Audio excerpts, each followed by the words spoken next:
The entire mess hall froze the moment the general shoved her. No one expected her to stay standing. No one expected her to look him in the eye with calm, unshaken focus. And absolutely no one expected what happened next. Her name was Lieutenant Maya Rowan, though almost no one on the base knew that. She had arrived 2 weeks earlier, wearing standard fatigues with no ribbons displayed, no sign of authority. Nothing to suggest she was anything but another transfer soldier placed in general duty. Maya requested no special treatment, asked for no privileges, and ate among the junior troops like she was one of them. Most assumed she was a quiet corporal or private who kept her head down and followed orders. In truth, she was a decorated Special Operations combat instructor sent for evaluation of the base's command culture. Her real file showed missions that couldn't be read without clearance, commendations that were classified, and combat statistics that would stun anyone who knew. But Maya had learned long ago that rank meant nothing without the character to support it. So she watched. She observed. And she quietly noted the temperature of the room. This base had a morale problem. A culture problem. The kind of arrogance that grew when authority wasn't questioned and leadership forgot its purpose. Senior officers barked before they listened. Privates feared consequences more than they respected guidance. Instead of developing soldiers, leaders here seemed to dominate them. Maya could have revealed who she was on her first day, but that would only make people hide their real selves. She wanted truth. She wanted to see the character of the people she would soon be evaluating. And today would show her everything. She needed to know. It started with a small remark in the mess hall. Maya had come in early, grabbed a tray of food, and sat at a corner table. The dining facility was filling fast, with tired troops waiting for their short lunch break. General Kincaid entered. Discussions dropped. Forks paused in mid-air. Everyone straightened as he walked past. His rank wasn't what made the room tense. It was the way he carried himself. His gaze swept across the tables like a man searching for flaws to punish. People feared him, not because he earned respect, but because he demanded it without question. He took his seat with a group of senior officers, who tried hard to laugh at every word he said. Maya kept eating quietly. She didn't stand to salute because enlisted troops weren't required to salute indoors without command. It was regulation. But Kincaid didn't care for regulation. He cared for authority on display. He noticed her immediately. He leaned back in his chair and raised his voice so everyone could hear. New transfer. Do they not teach respect where you came from? Maya lifted her eyes briefly, met his, and answered with calm neutrality. Respect is earned, sir. The mess hall went silent. Several officers froze in mid-bite. Junior troops looked down, afraid to even show a reaction. Kincaid stood. The room watched in slow motion. His boots thudded heavily as he crossed the floor and stopped beside Maya's table. He was taller, bulkier, with the kind of posture that suggested he had never lost an argument in his life. Stand up, he ordered. Maya set her fork down. I'm eating, sir. I'll stand after. He didn't let her finish. His hand struck her shoulder in a hard, dismissive shove. Gasps rippled through the room. 3 soldiers stood instinctively, ready to intervene, but sat back down when Kincaid glared their direction. Maya didn't stumble, didn't flinch. She only slowly rose to her feet and looked at him with an expression no one expected. Disappointment, not fear. You think you can speak to me however you like. He barked.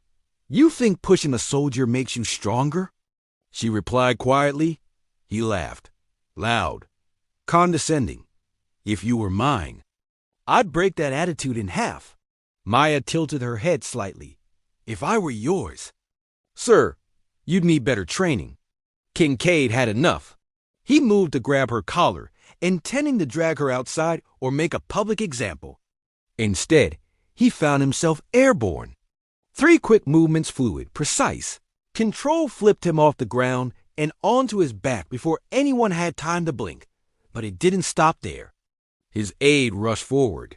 Maya pivoted, redirected his momentum, and sent him sliding across the floor into a row of chairs. 2 more officers lunged.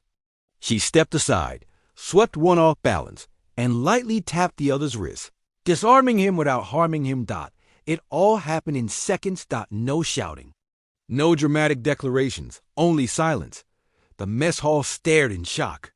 Soldiers who had eaten in fear now watched with wide eyes, not because they liked confrontation, but because, for the first time, justice had appeared without permission. Kincaid scrambled to his feet, red with anger and humiliation. "You're finished! Name and serial!" he roared.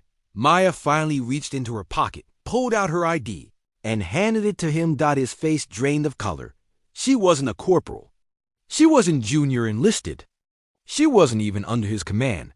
Her credentials showed her true identity, a highly ranked special operations officer assigned by Central Command to evaluate leadership conduct and base readiness. She outranked him. Kincaid's expression changed from fury to dread. When he looked back up, he no longer saw a soldier he could intimidate. He saw the consequence of his own behavior. She took her ID back and spoke so everyone could hear.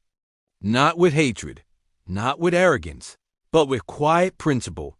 A leader's strength isn't measured by how loudly they command, but by how many would follow them willingly when no one is watching.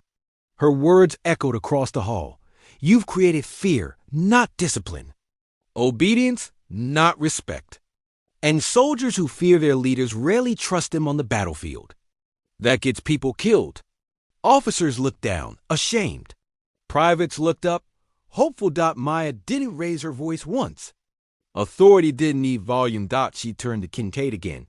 You can yell, you can punish, you can outrank, but you cannot force loyalty. That is earned every day through example. He had no reply. There was nothing to defend. The entire room had seen the truth unfold in front of them. She stepped closer, but not threateningly, just enough that only he could hear her fully. Real strength, she said, is having power and choosing not to hurt people with it. He looked away, and for the first time in years, he felt something unfamiliar. Accountability. The base changed after that day. Not instantly, but meaningfully. Officers began addressing soldiers by name rather than number. Briefings became conversations instead of lectures. The mess hall no longer fell silent out of fear when senior leadership walked in. Something new began to grow. Integrity, respect, and the realization that real command isn't built on rank, it's built on trust. Kincaid himself took mandatory counseling and leadership retraining. Many expected Maya to demand his removal, but she didn't. She knew punishment only changes actions. Understanding changes character. And character is the foundation of real leadership. As for the soldiers, they remembered that moment, not because a powerful officer was humbled, but because someone finally stood up for them without needing recognition. Maya stayed for several more months, blending in, teaching quietly, guiding soldiers without broadcast or spotlight.